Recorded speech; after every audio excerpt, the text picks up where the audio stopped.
Hoje recebendo aqui no estúdio Breno Prado, que é chefe da Zona 136 aqui de Goiânia, analista judiciário do Tribunal Regional Eleitoral de Goiás. Vamos tirar dúvidas sobre a preparação do eleitor para as eleições deste ano. E lembrando que se você ouvinte tiver alguma dúvida, basta entrar em contato aqui com a nossa produção. Breno, hoje dia 12 de março, o que os eleitores precisam estar atentos quanto a prazos, quanto ao que deve ser feito? Ainda dá tempo, aliás, ser feito quem não fez, em relação, por exemplo, à solicitação de título? Sim, os eleitores devem estar com o título regular para poderem votar nas próximas eleições.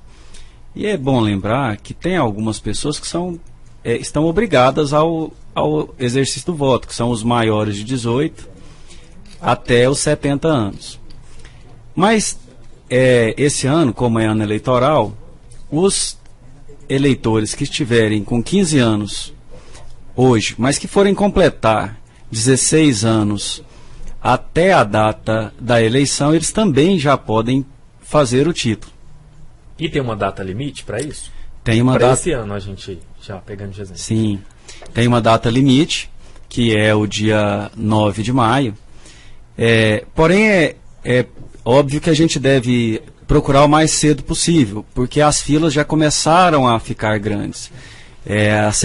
Na próxima semana, provavelmente a gente deve aumentar o tamanho do nosso parque de atendentes, mas ainda assim a gente tem notado historicamente que quando chegam nos últimos dias, a gente não consegue realmente atender todo mundo, por maior que seja o contingente de pessoal e de equipamentos que a gente disponibilize. Então, o eleitor que tenha interesse e queira cumprir com essa obrigação, e que tenha também, é uma questão de civismo mesmo, né? Nós estamos numa fase difícil da nossa política, é importante que a gente participe. Então, esse eleitor deve procurar o mais cedo possível qualquer um dos nossos postos de atendimento, ou a central, ou os VaptVupts, que também tem, que são, aqui em Goiânia nós temos 3, nós temos na Praça A, Praça da Bíblia, e no Araguaia Shopping. Todos esses locais para quem pretende fazer o título a primeira vez, transferência de domicílio, pagar multas porque não votou nas últimas eleições, tudo isso dá para fazer nesses locais citados? Tudo isso dá para fazer nesses locais e é um procedimento bem simples. Para quem não tem ido à Justiça Eleitoral, hoje o nosso sistema ele é 100% digital e o eleitor sai com o título na mesma hora. Então ele faz o pagamento, ele atualiza os dados, ele insere dados no sistema, no caso da primeira vez que ele está requerendo, e isso tudo faz na hora e já sai com o título pronto. E aquela dúvida, né? Nós estamos aí nesse mundo tecnológico, muita gente quer fazer tudo pela internet. É possível tirar o título de eleitor pela internet? Não. Existe uma possibilidade de você antecipar o atendimento, inserir alguns dados, para que a hora que você chegar para ser atendido, isso já esteja lá e torne o atendimento mais rápido. Porém, o atendimento presencial ainda é obrigatório para recolher a fotografia, as digitais e a assinatura do eleitor. Breno, quem tem algum problema, por exemplo, de deficiência, mobilidade reduzida, essa é a hora também de solicitar a transferência para uma sessão com acessibilidade? Sim, é muito importante a gente ter em mente que a Justiça Eleitoral faz um trabalho árduo junto com o Ministério Público e até as escolas também, né, as secretarias de educação estadual e municipal e as escolas particulares que porventura são utilizadas para a gente dar acessibilidade a todos os eleitores. Mas em alguns locais isso não é possível por uma questão de viabilidade mesmo. Às vezes tem uma escada, às vezes uma questão de orçamento que não conseguiu colocar um determinado anteparo, alguma coisa. Então é importante que o eleitor procure o mais rápido possível para fazer essa solicitação de alocação numa sessão especial. Essa sessão especial, ela com certeza vai ser alocada num local acessível. Lembrando que quem porventura na última eleição estava em alguma sessão que não era especial e precisava desse recurso, é bom ir imediatamente à Justiça fazer essa solicitação, porque aí com certeza ela vai ser atendida. As sessões especiais, essas com certeza serão acessíveis. Aqui em Goiânia são quantas zonas, quantas sessões, Breno? Aqui em Goiânia nós temos 9 zonas, mas cada zona tem em torno de 400 sessões, então são muitas sessões, são várias escolas, né, em torno de 300 escolas aproximadamente. O que torna realmente uma tarefa muito árdua conseguir todas as salas de aula acessíveis, né? E aí por isso é que a gente tem então essa previsão da sessão especial, porque essas com certeza serão acessíveis.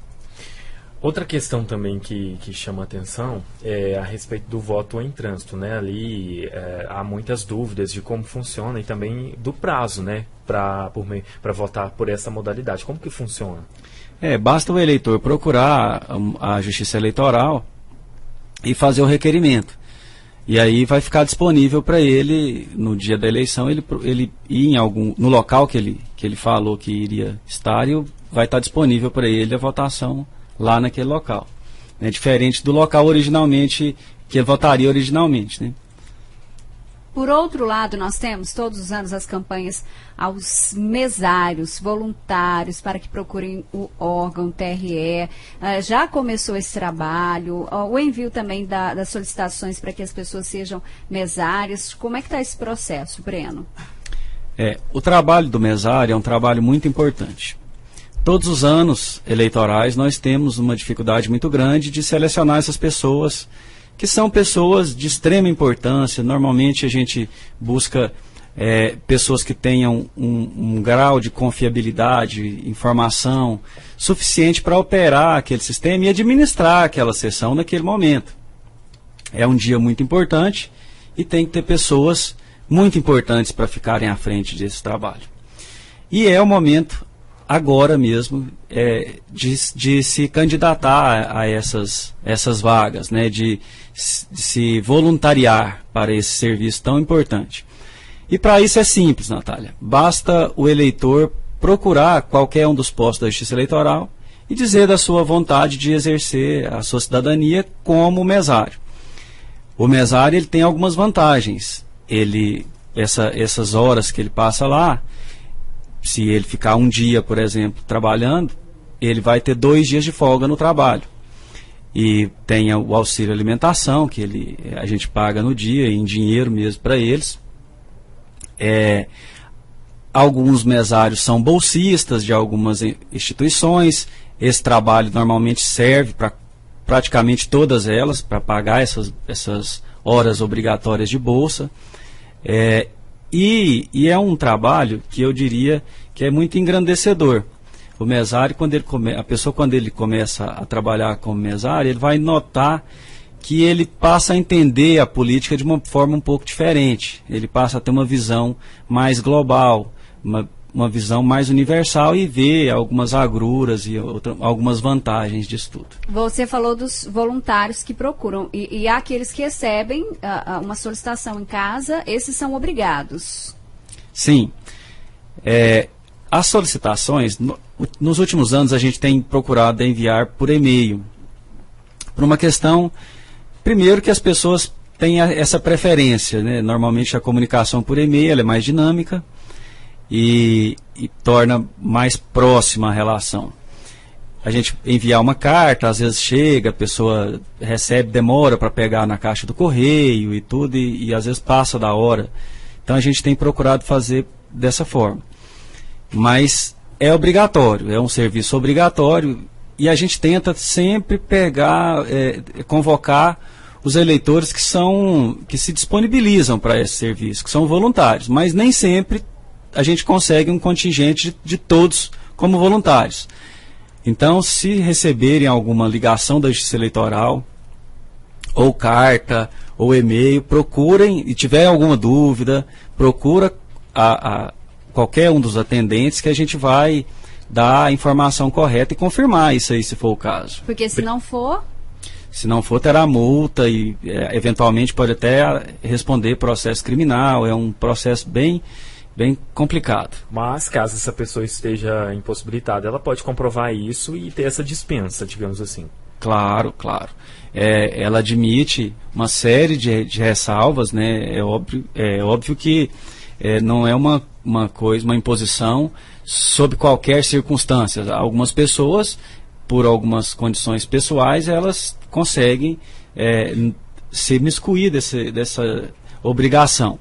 Mas essa obrigação, a gente tem que ver mais pelo lado das vantagens, porque para muita gente ela é muito vantajosa. Se a gente tiver muitos voluntários que vejam essas vantagens e consiga de alguma forma aproveitar isso, a gente terá menos pessoas que são obrigadas a ir e às vezes descontentes. Isso é bom para quem está participando, isso é bom para o eleitor que chega lá na sessão e tem uma pessoa voluntária que está aberta àquele trabalho, que está ali por vontade própria, e é bom para a justiça, porque é uma pessoa mais fácil de treinar e tudo. O TRE aqui em Goiás, ele pretende desenvolver alguma campanha, uma espécie de chamar a atenção de mais pessoas para que esse trabalho não fique tão dificultoso como estava na outra eleição, que o senhor mesmo disse que foi uma dificuldade muito grande em conseguir voluntários? Sim. Todos os anos a gente vem fazendo campanhas, né? Essas campanhas são nacionais, o TRE aqui de Goiás faz isso com muito primor, para justamente tentar chamar esses voluntários. E a gente tem conseguido aumentar a cada dia, a cada eleição, o número de voluntários. Eles ainda são insuficientes, mas eu acredito que esse ano, como os demais, a gente vai aumentar ainda mais o índice de voluntários. O TRE já encontra-se nesse período de campanha, né? Então, hoje a gente está falando aqui na rádio, tem algumas propagandas na televisão, tem na internet, em todos os meios de internet, de redes sociais e tudo isso. E a gente tem assim feito muita campanha nas faculdades, de modo que os alunos, que normalmente têm maior vantagem com isso, possam entender isso como uma vantagem e realmente se candidatar e trabalhar. Nós falamos do voluntário, aquele que vai lá e se dispõe a fazer, e também do convocado, só que quem não pode participar, quem não pode ser mesário, não tem como participar.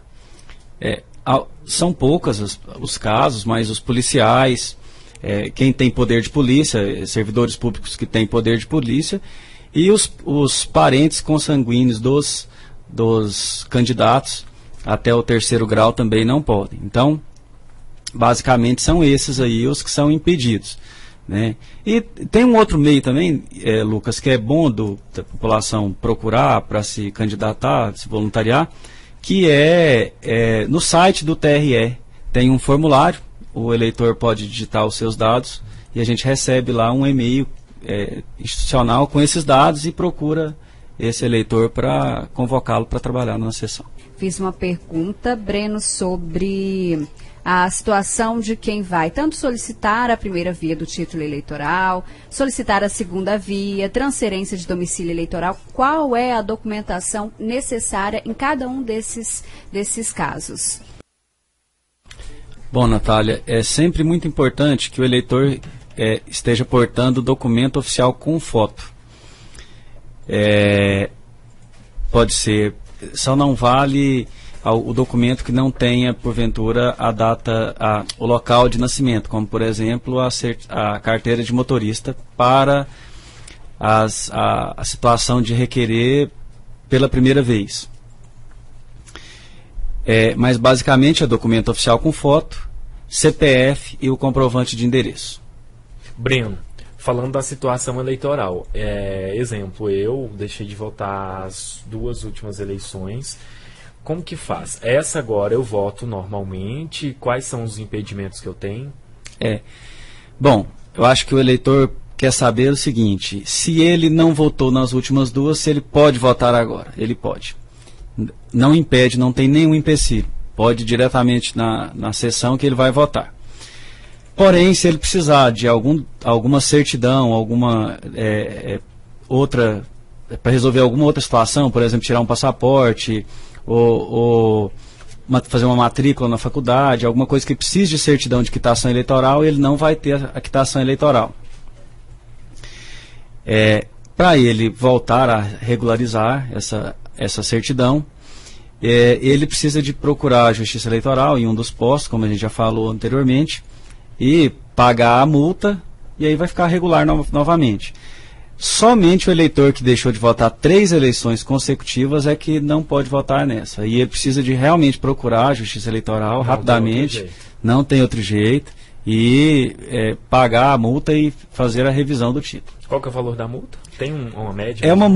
A multa ela varia de cidade para cidade. Aqui em Goiânia a gente cobra R$ 3,50 por cada turno.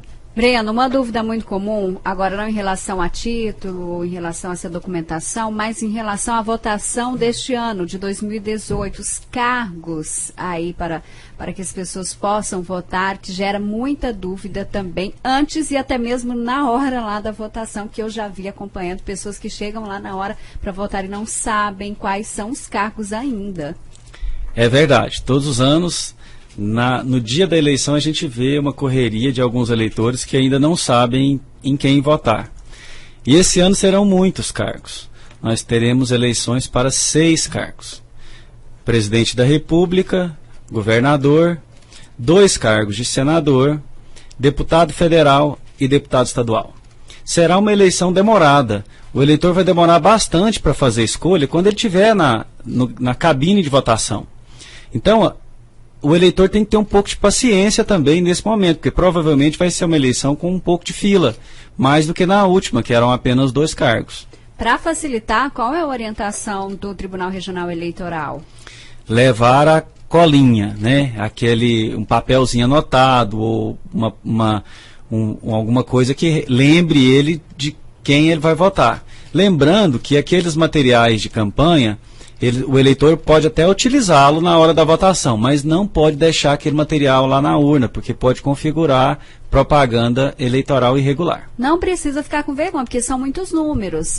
Para governador, presidente, são 2 cada, mas para deputado são 5, né? São 6. 6, pois imagina cada um. Então não não precisa ficar com decorar. vergonha de levar a colinha. Todo mundo tem que levar a colinha. Todo mundo tem que levar a colinha. O Tribunal Eleitoral disponibiliza em vários pontos da cidade alguns formulários da Justiça mesmo com essa colinha oficial, vamos dizer assim, né? Mas todos uma coisa cultural, todos os candidatos também fazem colinhas, né? E aí o importante é o eleitor levar, seja no papel que ele escolher, esses números anotados, porque são muitos números. Tem alguns candidatos aqui, no caso de deputado estadual, são 5 números para você decorar. Então, realmente ninguém vai ter condição de decorar todos esses números. De fato, não tem jeito, tem que levar. A data do primeiro turno, quando que é? Em outubro?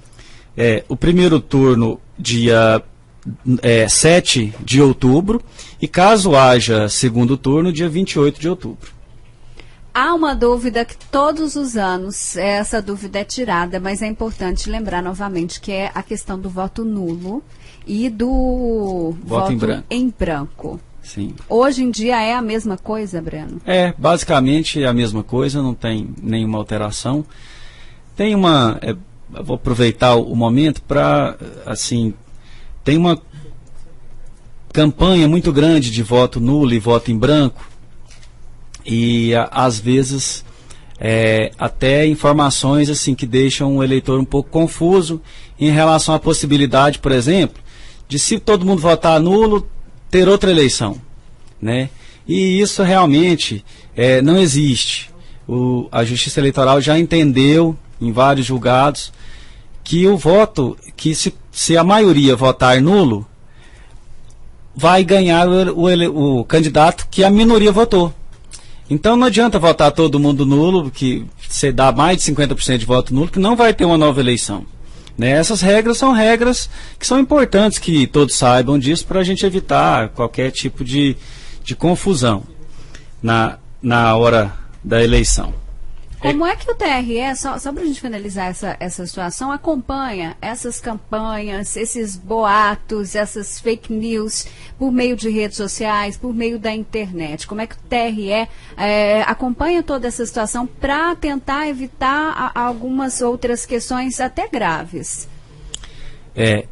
A propaganda eleitoral, ela está mudando de forma. Cada vez mais a propaganda pelos meios de mídia social são mais utilizados e realmente é uma propaganda bem mais barata, que atinge uma população muito grande hoje por causa dos smartphones e de todas as formas de acesso que a gente tem. A acessibilidade da população aumentou muito e fica muito mais barato.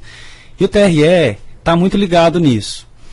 Então, a gente, além de ter equipes nos próprios cartórios que fazem esse monitoramento, a gente tem e conta com isso, com a sociedade. Nós temos programas de informática mesmo, no caso, tem um aplicativo que chama Pardal, que a população baixa e tira fotografias e manda textos para nós, para a gente investigar isso aí. O Ministério Público é um parceiro nessas investigações. E mais do que todos, os próprios candidatos são grandes fiscais, porque eles estão o tempo inteiro ligados nos adversários. Então, no primeiro momento, parece que eles chegam na frente. Eles já fazem a reclamação e a gente tem agido prontamente, até mesmo para tirar o site do ar. Né? A gente tem contato com o Google, com o Facebook, com todas essas empresas de mídia de grande alcance, que realmente são onde são propagados esses boatos, essas notícias falsas, e até mesmo propaganda extemporânea, né? Porventura alguma coisa que possa atingir o outro e desequilibrar o pleito. E aí a gente consegue retirar e às vezes dar direito de resposta conforme o caso. De modo que nas últimas eleições, para vocês terem uma ideia, nós tivemos mais de 2.000 procedimentos só aqui na capital relacionados a esse tipo de notícia. E a população pode ajudar no que diz respeito àquela sujeira que fica na frente do colégio eleitoral? Porque eu já fiz várias coberturas de eleição e às vezes joga tanto panfleto e aí chove no dia, acaba causando acidente, muitas pessoas acabam escorregando. Nesse caso, a pessoa ela pode ajudar de certa forma por meio desse aplicativo ou até mesmo entrando em contato e denunciar, porque assim, essa sujeira toda, essa bagunça toda causada por essa distribuição irregular é um crime. Exatamente. É crime. E crime a população pode, e todos os servidores e agentes públicos têm o dever de combater qualquer tipo de ato desse tipo. Como que pode ser feito? Com qualquer meio que a população ou a pessoa tiver naquele momento de documentar. Obviamente que se for um policial, ele vai dar voz de prisão imediatamente. Um eleitor comum, ele até tem o direito de fazer isso. Mas às vezes, por circunstâncias pessoais, isso vai ser muito difícil para ele. Então, o que a gente orienta? Que ele faça a fotografia, que ele faça de alguma forma a gravação. Hoje em dia os celulares fazem essa função. E aí pode encaminhar esse material à Justiça Eleitoral. Nós temos um sisteminha que chama Pardal, que por onde as pessoas podem baixar isso nas lojas virtuais aí, e encaminhar esse material à Justiça Eleitoral. Nas últimas eleições nós conseguimos fazer algumas prisões e essas pessoas responderam processos e tiveram as suas desenrolar lá de uma forma ou de outra, ou com multa, ou alguns ainda estão pendentes porque estão por algum motivo ainda respondendo. Mas de modo que todas essas pessoas ficam com problemas graves. Quando a gente consegue pegar, é um problema muito sério para quem é pego nessa situação. Breno, para encerrarmos a nossa conversa nessa segunda-feira, eu queria que você explicasse um pouco para os nossos ouvintes como é que funciona a apuração dos votos. Os votos hoje que no Brasil são registrados por meio da urna eletrônica, há um boletim de urna ali gravado. Eu queria que de forma geral, sei que não dá para detalhar, porque são muitos passos, muitos processos, mas como é que funciona a apuração de votos hoje aqui no Brasil e qual é a segurança que nós temos em relação a isso? Bom, Natália, essa é uma grande oportunidade para a gente explicar para o eleitor a segurança que ele pode ter na urna eletrônica.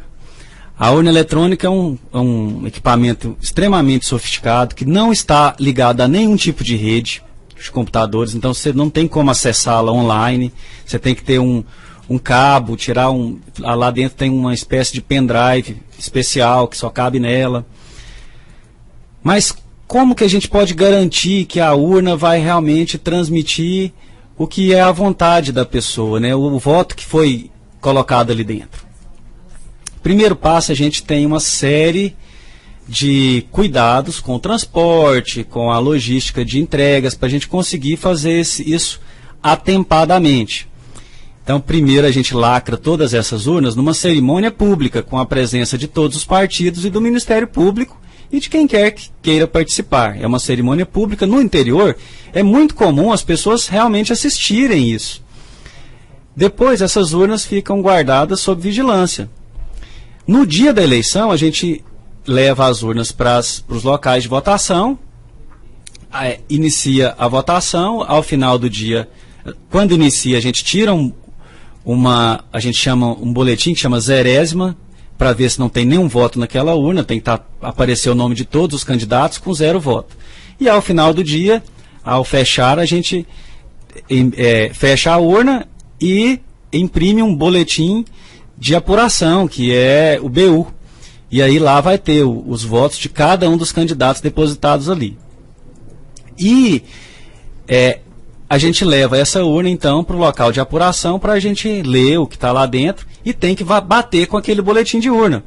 Por isso que muita gente, em cidades menores, os partidos ficam sabendo até mesmo antes da justiça, porque nós temos todo uma questão de policiamento daquela manuseio da urna para fazer, para ficar bem transparente. Isso demora um pouquinho. E aí eles pegam os BUs nos locais mesmo, que a gente coloca lá em cada sessão, e transmite pelo celular e faz uma planilha no Excel e divulga. Então, e depois no final bate igualzinho. Mas tem uma coisa que é muito importante a gente dizer, que isso tudo aí poderia ser jogado por terra se houvesse alguma coisa interna no sistema. E aí eu acho que é o ponto principal. No dia da eleição a gente sorteia 2 urnas. Essas 2 urnas são uma de Goiânia. Em cada estado faz a mesma coisa, uma da capital e uma do interior. São urnas, no sorteio público, as televisões vão para o anfiteatro do TRE, as equipes de rádio, e lá, o Ministério Público, quem quiser assistir, os partidos, lá a gente sorteia essas 2 urnas, busca elas no lugar, deixa outras 2 lá naqueles locais, e aí a gente faz uma votação conhecida, com os mesmos candidatos que vão estar lá, mas a gente bota fulano de tal, tantos votos, durante todo o dia. Ao final, a gente vai saber, todo mundo que está dentro daquele espaço, vai saber exatamente quantos votos cada um tem. E aquela urna vai ser fechada no mesmo horário do fechamento de todas as outras. É uma urna que ia ser usada normalmente. São um pouquinho antes da hora da eleição, a gente sorteia ela, vai lá e tira ela e deixa uma outra nova lá naquele lugar. E aí a gente, com esses dados, a gente tira novamente, no final do dia, no fechamento, igual todas as outras, um boletim, e a gente confere, junto com todo mundo, se lá dentro tinha exatamente os votos que nós votamos. Então isso demonstra claramente que a urna ela é confiável, porque ali o que a gente colocou lá dentro tem que sair no final. E é sorteado. Então, se fosse, por exemplo, uma urna específica, a gente poderia falar, não, mas foi aquela, mas não é o caso. Breno, agradeço a sua participação aqui conosco. Com certeza nos falaremos aí ao longo deste ano, até as eleições novamente. Boa tarde para você. Boa tarde, Natália, boa tarde, Lucas, boa tarde a todos os ouvintes da rádio. É sempre um prazer estar aqui esclarecendo um pouco a nossa população.